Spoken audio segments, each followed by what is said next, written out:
আমরা এখন সবাই জানি যে স্টুডেন্ট ভিসা আপাতত অফ করে দিছে ইউএস এন্ড অনেক স্টুডেন্টস ট্রাই করতেছে। তো ভিডিওটা আজকে শর্ট রাখবো, কিন্তু কিছু ইম্পর্টেন্ট জিনিস ডিসকাস করব যেটা আসলে প্রত্যেকটা স্টুডেন্টের জানা উচিত। অ্যাপ্লাই করার সময় ইউনিভার্সিটি অ্যাকচুয়ালি অনেক বেশি ম্যাটার করতেছে, বিকজ কিছু কিছু ইউনিভার্সিটি আছে স্পেসিফিক যেগুলোর ভিসা রিজেকশন রেশিও অনেক বেশি হাই। একটা মেইন রিজন যেটা আমি ফ্লোরিডা চুজ করছি এটা হচ্ছে ওয়েদারের জন্য। বিকজ স্টুডেন্ট হিসাবে আপাতত যারা এখানে আসে অনেকজন ওয়ার্কের দায়িত্ব নেয়, ওয়ার্কের পাশাপাশি তাদের ক্লাসেস অ্যাটেন্ড করতে হয়। এর মধ্যে যদি এরকম বাজে ওয়েদার থাকে আসলে স্টুডেন্টের জন্য অনেক বেশি টাফ হয়ে যায়। হাই গাইস, অনেকদিন পরে ভিডিও করতেছি। এতদিন আসলে ভিডিওগুলো করতে পারি নাই, সেমিস্টার ব্রেক অ্যান্ড সব কিছু মিলে ওয়ার্কের সাথে সাথে খুব একটা সম্ভব হয়ে উঠে নাই। রাইট নাও আমি ইউসিএফ আমাদের ফ্লোরিডার জিম থেকে বেরোতেছি, ক্যাম্পাসের ঠিক এই জিমটা। তবে আজকে যেহেতু অনেকদিন পর ভিডিওতে ব্যাক করছি, আজকে একটা ইম্পর্টেন্ট টপিক নিয়ে কথা বলবো। সেটা হইতেছে আমরা এখন সবাই জানি যে স্টুডেন্ট ভিসা আপাতত অফ করে দিছে ইউএস অ্যান্ড অনেক স্টুডেন্টস ট্রাই করতেছে। তো ভিডিওটা আজকে শর্ট রাখবো, কিন্তু কিছু ইম্পর্টেন্ট জিনিস ডিসকাস করব যেটা আসলে প্রত্যেকটা স্টুডেন্টের জানা উচিত, এবং এখানে আসার পর কি কি করণীয় এবং কিভাবে প্রসেসিংটা করবে এটাও আসলে এখন জানা উচিত। যেহেতু এখন আমরা সবাই জানি যে এখন ভিসা রেশিও অনেক বেশি টাফ হয়ে গেছে অ্যান্ড আসলে ভিসা রেশিওটা অনেক আসলে ডিপেন্ড করতেছে কোন ইউনিভার্সিটি ওরা চুজ করে।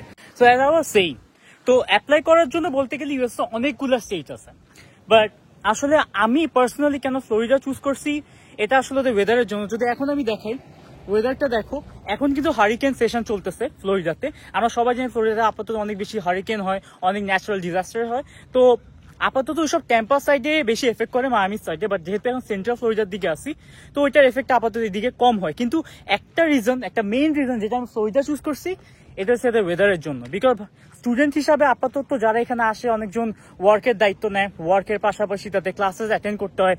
এর মধ্যে যদি এরকম বাজে ওয়েদার থাকে আসলে স্টুডেন্টের জন্য অনেক বেশি টাফ হয়ে যায়। তো এটা আসলে ডিপেন্ড করতেছে সবার পার্সোনাল প্রেফারেন্সের উপরে ওরা কোন কোন স্টেট চুজ করবে। তবে আমার মতে Florida is the best state for weather ইউএসএতে, বিকজ আমি এখানে থাকতেছি অ্যান্ড থেকে বুঝতেছি যে এখানে এটা অনেক বড় একটা ফ্যাক্টর ওয়েদারটা। বিকজ এটা একটা ইমোশনালি বলো, প্র্যাকটিক্যালি বলো, ফিজিক্যালি বলো, মেন্টালি বলো, সব দিক থেকে ওয়েদারটা অনেক বেশি এফেক্ট করে স্টুডেন্ট লাইফদের উপরে। সো এখন চলো আমরা ডিসকাস করি এখন যে স্টুডেন্ট ভিসা এখন আপাতত বন্ধ রাখছে এটার ব্যাপারে, যে আসলে ইউএসএতে student visa is the best business US এর জন্য। তো প্রায় ইয়ারলি ওদের $8 বিলিয়ন বেশি ওরা ইনকাম করে স্টুডেন্ট ভিসা দিয়ে। বিকজ ইন্টারন্যাশনাল স্টুডেন্টরা আসার পরে ইউএস এর যে ইকোনমিটা অনেক বেশি এফেক্ট করে। বিকজ অনেক বেশি বৈদেশিক মুদ্রা এদিকে ঢুকতেছে, ইউএস দিয়ে লাভ হইতেছে, ইভেনচুয়ালি তাদের ইকোনমিতে এফেক্ট পড়তেছে, তারা ইভেনচুয়ালি অনেক ডলার্স গেইন করতেছে। সো আমেরিকা বেশি দিন অফ রাখবে না স্টুডেন্ট ভিসা, হাইয়েস্ট হইলে 1-2 মাস, তারপরে ইভেনচুয়ালি ওরা খুলে দিবে। বিকজ ওরা জানে যে এদের থেকে অ্যাকচুয়ালি তার ইকোনমিটা অনেক বেশি এফেক্ট পড়তেছে, ইনকাম সোর্সটা বেশি হচ্ছে। সো ওইটা নিয়ে আপাতত টেনশন করার কিছু নেই। এবং যারা অলরেডি ডেট নিয়ে নিছো ওরা ভিসা এমবাসি ফেস করতে পারবে, বাট যারা নতুন করে অ্যাপ্লাই করতেছে স্টুডেন্ট ভিসার জন্য ওরা পারবে না। ওটা আপাতত কিছু অফ থাকবে, কিন্তু পরে যখন আবার অন করবে ওরা নিউ করে আবার ডেট নিয়ে ইভেনচুয়ালি এমবাসি ফেস করতে পারবে। দেখছে আরেকটা ইম্পর্টেন্ট জিনিস যেটা আমি বলবো সেটা হইতেছে যে অ্যাপ্লাই করার সময় ইউনিভার্সিটি অ্যাকচুয়ালি অনেক বেশি ম্যাটার করতেছে, বিকজ কিছু কিছু ইউনিভার্সিটি আছে স্পেসিফিক যেগুলোর ভিসা রিজেকশন রেশিও অনেক বেশি হাই। যেমন টেক্সাস এএমএন আছে, টেক্সাস স্টেট, উটা আছে, তারপর হচ্ছে তোমার অ্যারিজোনা, তারপর হইতেছে এফএসএ। ফ্লোরিডাতে আপাতত রিজেকশন রেট মানে সাডেনলি অনেক বেশি বেড়ে গেছে। এখন আরেকটা ইম্পর্টেন্ট জিনিস হচ্ছে অ্যাপ্লাই করার সময় আমাদের একটা জিনিস মাথায় রাখতে হবে, এমবাসিতে না তোমার ট্রাভেল হিস্ট্রি অনেক বেশি ইম্পর্টেন্স দেয়। তুমি ইউরোপের বাইরে যদি তোমার যাওয়া থাকে বা ভিসা থাকে এবং কান্ট্রি ভিজিট করা থাকে, এটা অ্যাকচুয়ালি একটা benefit and it's a very important thing and actually a plus point for you getting your visa for US. অ্যান্ড যত বেশি ট্রাভেল হিস্ট্রি থাকবে ইউরোপ কান্ট্রি স্পেশালি, তত বেশি বেনিফিট। আরেকটা জিনিস হচ্ছে how confidently you answer their questions. They're going to ask you important questions such as your sponsor, his income, his or her income source, and tax documents. আরো অনেক কিছু জিজ্ঞেস করতে পারে। You need to be very confident with your answer. You need to portray yourself that yes, you are specially a full-time student. তুমি actually full-time student হিসাবেই যাচ্ছ. You have no intention of staying back or going and working there. তোমাকে বুঝাইতে হবে তুমি ওখানে একটা full time স্টুডেন্টের জন্য যাচ্ছ।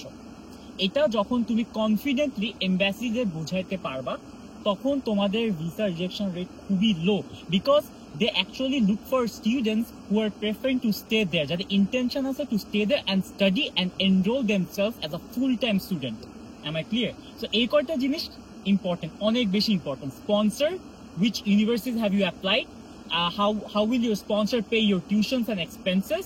And have you ever been to US? And আরেকটা জিনিস হচ্ছে what countries have you been to?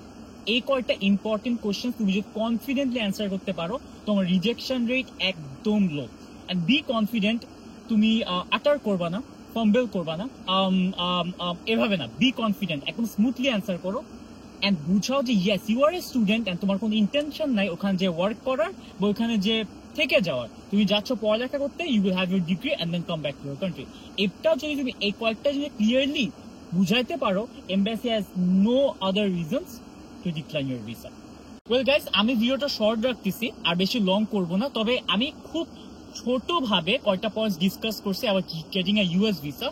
And obviously এই চ্যানেলে আমি একটা প্রপার একটা স্পেসিফিক ভিডিও বানাবো ভিসা এমবাসি ফেস করার আগে ভিসার জন্য কি কি ভাবে তোমরা নিজেকে প্রিপেয়ার করবা। সো চ্যানেলে চোখ রাখো। এন্ড আমিও কিছু ডেইলি লাইফস্টাইল ব্লগ শেয়ার করি ফ্লোরিডাতে, and my daily life, how do I actually manage my studies, work, সব কিছু মিলায়।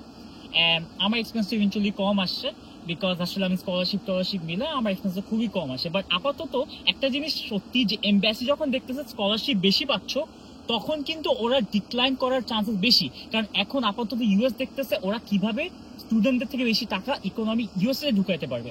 বিকজ যখন দেখতেছে স্কলারশিপ বেশি, মোস্ট অফ দ্য ক্ষেত্রে আমি দেখতেছি F1 ভিসা এক্সপিরিয়েন্স থেকে, আমি একটা ফেসবুক গ্রুপ যেটা আছে F1 ভিসা এক্সপিরিয়েন্স বাংলাদেশ, ওইখানে দেখতেছি যে রিজেক্ট খাচ্ছে এত স্কলারশিপ পাওয়ার পরেও। কেন?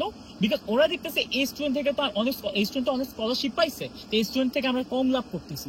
সো আমি যেমন স্কলারশিপে অনেক কম কষ্টের মধ্যে এখানে হয়ে যাচ্ছে আমার সবকিছু, সেটা কিন্তু অন্যদের জন্য এখন টাফ হয়ে যাচ্ছে, বিকজ ওরা স্কলারশিপকে ইম্পর্টেন্স দিচ্ছে না।